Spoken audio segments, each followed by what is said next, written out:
नहीं है। Coming to the second circuit, ये थोड़ा इंपॉर्टेंट है, ये आपका इंडक्टर है। क्या है बेटा?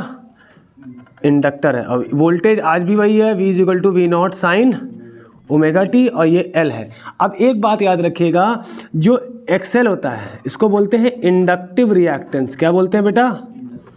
Inductive reactance. एक तरह से ये कह सकते हो कि resistance offered by the inductor. क्या कह सकते हो?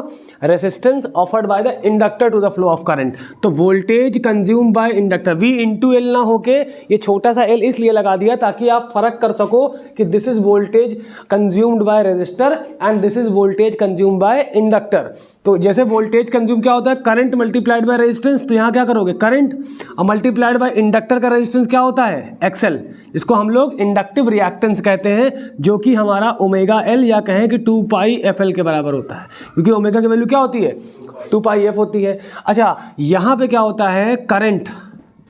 करंट पीछे हो जाता है। करंट लैग्स द वोल्टेज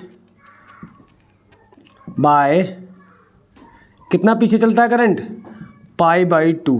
तो यहाँ पे जो करंट की इक्वेशन लिखी जाएगी, I बराबर I0 साइन ओमेगा टी। अब जो इसका फेज है इससे कितना पीछे है? Pi by 2। तो यहाँ पे समझ में आया? मतलब क्या हुआ बेटा कि करंट यहाँ पीछे चल रहा है, ये I है और ये V है और ये क्या है? ओमेगा टी है, और आपस में कितना है? देखो पाई बाई 2 का फेज है। क्लियर है? और यहाँ पे क्या होगा ज़रा देखो, ये चल रहा है, ये वोल्टेज है आपका, ठीक है, ठीक। और करंट यहाँ पे क्या होगा? देखो जब ये पीक पे पहुंच चुका तो करंट यहाँ आया अभी, और फिर ये ऐसे चलता रहेगा। क्लियर है ये चीज़? Now coming to the third part, that is your purely capacitive circuit. ये कह सकते हो L सर्किट, ठीक है, और ये क्या है? C circuit.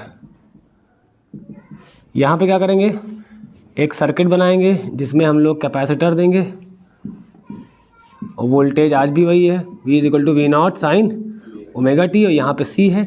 याद रखना XC क्या होता है? इसको कहते हैं कैपेसिटिव रिएक्टेंस। क्या कहते हैं? Capacitive reactance. और ये होता है 1/ओमेगा C। इसको हम लोग कह सकते हैं, ओमेगा की जगह क्या लिखेंगे? 2 पाई FC।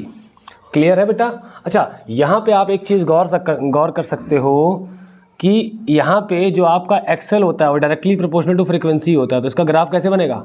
स्ट्रेट। यहाँ पे जो XC होता है वो इन्वर्सली प्रोपोर्शनल टू फ्रीक्वेंसी होता है। तो इन्वर्स प्रोपोर्शनैलिटी का ग्राफ ऐसे बनता है, ठीक है।